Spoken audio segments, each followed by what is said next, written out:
If the positive vibrations reach to the partner, do negative reach too? Just today my husband told me that he's having health issues for the past 15 years because I've thought very negative towards it. Watching you live, would appreciate if you can answer. You thought he's been having health issues for 15 years because you thought very negative about him, you mean?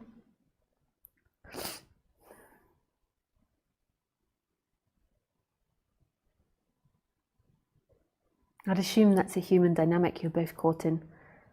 And like if you have been thinking very negative about him and then he's saying that to you, I assume that you're stuck in old karmas from both of you. Like you need to look at the details of that.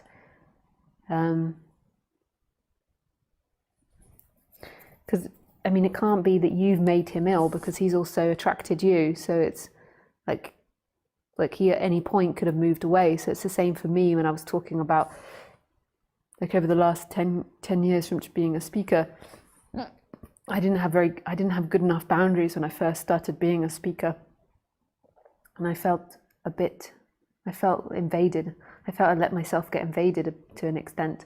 And it's something I really had to work on the last 10 years, but that was to do with me. So I can't then blame that the followers or these people have made me ill because there was something in my vibration that was allowing them to do that and needed to work on it.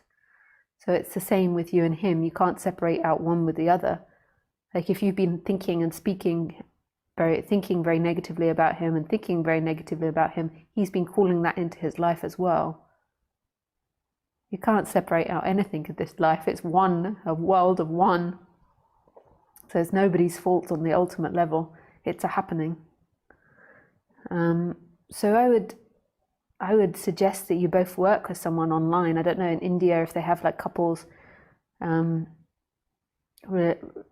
relationship advice, but work with somebody to try and understand these dynamics and let them go and see that who your partner is the same as who's looking from your eyes. You're both this presence that's beyond form.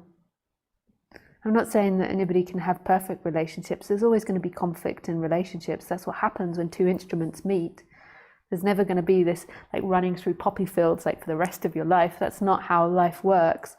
So what the freedom is the internal knowing of who you are, which you could also say is external. And then when the conflicts come, there is a different way of dealing with it because there's a knowing of your depth.